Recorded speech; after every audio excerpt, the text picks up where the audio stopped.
শীত তো প্রায় চলেই আসছে আর সবথেকে বড় কথা শীত মানে পিঠাপুলি। আমাদের বাড়িতে পিঠাপুলি প্রায় আগে থেকেই শুরু হয়ে গেছে। আমার হাসব্যান্ড আর আমার দুলাভাই শুধু ১ দিন পর পর ২ দিন পর পরই বলে পিঠা বানাইতে। এদিকে আমার বোনের অনেকগুলো চাল ছিল। আমার আব্বা আবার কালকে অনেকগুলো গম নিয়ে আসছে। তাই ২ বোনে চলে গেছি মিলে। সেগুলাই একটু ভাঙাবো, আটা বানিয়ে নিবো আরকি। যেহেতু বাজারের পাশে থাকা হয় তাই সবকিছু সুবিধা খুব ভালোই পাওয়া যায়। মিলে গিয়ে দেখি খুব বড় একটা চার্ট বানায় রাখা দিছে কোনটা ডলে নিলে কত টাকা নেবে। এদিকে আঙ্কেল সবকিছু মাপতেছিল আর দেখতেছিল কিরকম।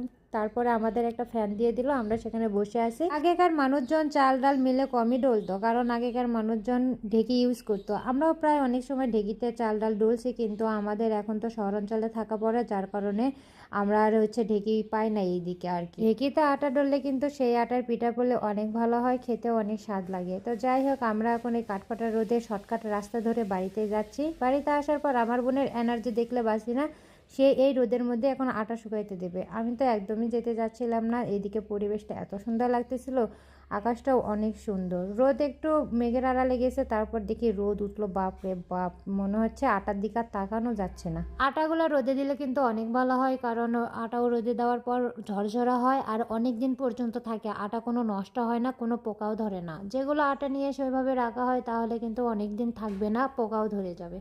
তো আমার বোন একটু চারপাশ ঝাড় দিয়ে দিচ্ছিল যাতে বাতাসে কোনো ময়লা আটার ভিতরে না যায়।